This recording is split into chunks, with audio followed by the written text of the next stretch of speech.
Bagi Mustafa Kemal, mempertahankan khilafah bertentangan dengan prinsip republik modern di mana kedaulatan berada di tangan rakyat dan bukan di tangan figur religius.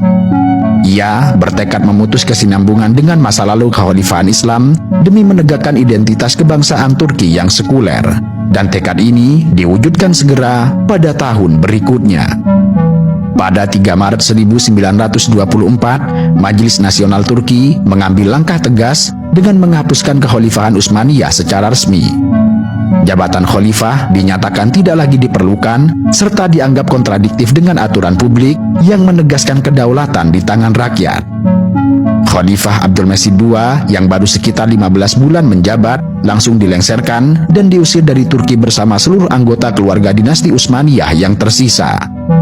Mereka diberikan waktu hanya 1 malam untuk berkemas untuk meninggalkan tanah air. Abdulmajid II beserta keluarganya awalnya mengungsi ke Swiss, lalu ke Nice di Perancis, tempat ia menghabiskan sisa hidupnya sebagai figur biasa hingga wafat pada tahun 1944. Penghapusan khilafah ini mengakhiri simbol terakhir otoritas Islam tradisional dalam pemerintahan Turki. Mustafa Kemal dan para pemimpin republik beranggapan bahwa negara nasional modern tidak memerlukan pemimpin spiritual. Menurut prinsip undang-undang yang baru, rakyat adalah sumber legislasi dan kedaulatan, bukan syariat Islam atau figur khalifah. Menariknya, beberapa penasihat Kemal sempat mengajukan saran agar lembaga khalifah dipertahankan saja secara simbolis, karena diyakini dapat membantu mempersatukan umat Islam dunia di bawah naungan Republik Turki, layaknya peran paus bagi umat Katolik. Namun, Mustafa Kemal menolak tegas gagasan itu. Bagi Mustafa Kemal, keberadaan khalifah, walau hanya simbolis, tetap berpotensi menghambat proyek republikanisme serta sekularisme yang sedang ia bangun. Segera setelah kekhalifahan dihapus, rezim baru mulai menerapkan serangkaian reformasi sekuler besar-besaran di Turki. Pada tahun 1924, semua pengadilan syariah Utsmaniyah resmi dihapuskan dan digantikan oleh sistem peradilan sipil nasional. Demikian pula, sekolah-sekolah agama tradisional atau madrasah ditutup atau diambil oleh negara. Kementerian Urusan Syariat dan Wakaf Utsmaniyah dibubarkan, lalu fungsinya digantikan oleh lembaga baru, yakni Direktorat Urusan Agama yang berada langsung di bawah kendali pemerintah.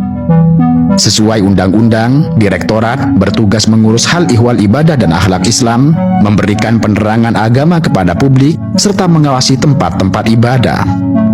Lembaga ini efektif menempatkan kegiatan keagamaan di bawah pengawasan negara, memastikan agar otoritas agama tidak sampai menantang identitas sekuler. Beralihnya sistem hukum juga terwujud melalui pembaruan undang-undang yang radikal. Nyaris dalam semalam, warisan hukum Islam Utsmaniyah disapu bersih dan diganti dengan hukum sipil modern ala Barat.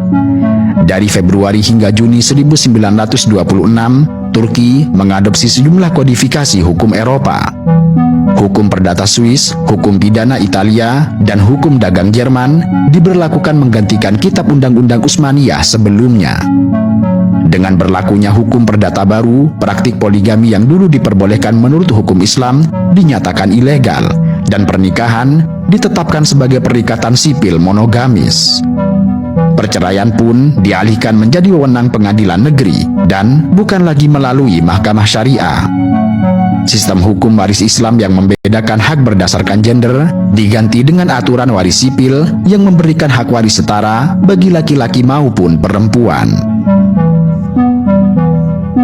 Selain reformasi hukum, Mustafa Kemal melakukan perubahan drastis di ranah sosial budaya yang bertujuan menjauhkan identitas publik Turki dari tradisi Islam Utsmaniyah. Salah satu simbol yang paling mencolok adalah larangan penggunaan fes, penutup kepala tradisional khas pria Muslim Utsmani. Melalui revolusi topi tahun 1925, pemakaian fes dilarang dan warga diwajibkan beralih ke topi bergaya Eropa. Mustafa Kemal sendiri berkeliling Anatolia mengenakan topi fedora atau Panama ala Barat untuk memberi teladan bagi masyarakat. Pakaian keagamaan seperti jubah dan sorban pun dibatasi pemakaiannya hanya di lingkungan ibadah. Undang-Undang tahun 1934 melarang siapapun kecuali